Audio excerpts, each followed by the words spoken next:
Guys, may pasalubong tayo. Wow! Eto pa oh, guys. Yan oh. Pinagtatlo natin guys. Kuya Express!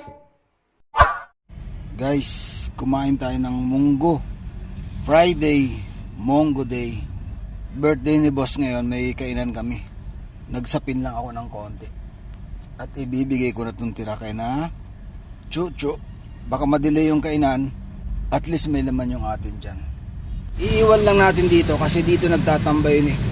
Tapos itong tira doon sa isang aso. Malamnan lang yung tiyan nila, no guys. Hindi natin makita yung isang aso guys, yung medyo maamo. Mukhang naghahanap ng mga kain sa labas. Yung isa naman medyo mailap, kaya pag nilalapitan ko, inahatid ko yung pagkain sa kanya, tumatakbo. Kaya iniwan na lang natin yung pagkain sa mga tambayan nila. Sana hindi sila maunahan ng mga daga para makain nila. Ano? Sa daming pumaparada dito guys, oh. May higit 100 tong pumaparada dito. Siguro kung yung 50% dito magbibigay ng tira-tira, palagay ko hindi na magugutom yung dalawang aso na yun guys. 6.5 hours later. Guys, may pasalubong tayo sa ating mga doggy oh. Wow! Eto pa oh, guys. Yan oh. Ibibigay natin sa kanila to. Hatiin natin sa dalawa.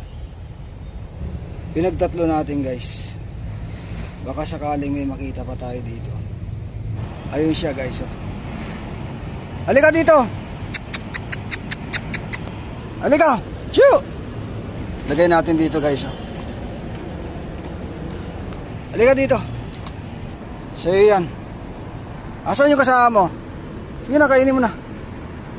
Oh, kainin mo ah. 5 minutes later. Hindi ko makita yung isa guys. Ito na lang si Chocho ang sumunod sa akin oh.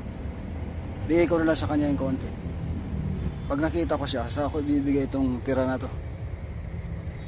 Yung isa kasi medyo mailap eh guys. Hindi kagaya na ito. Ayan guys oh.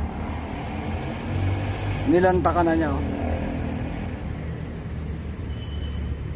Isang araw maglalagay ako dito ng inuman nila para kahit tanghali may mainom sila. Okay na siya guys oh. At least nairaos niya yung maghapon. Tubig sana no, pero alam ko may makukuhaan yan guys. Bye bye Chuchu. Yun lang muna guys. Happy weekend sa lahat.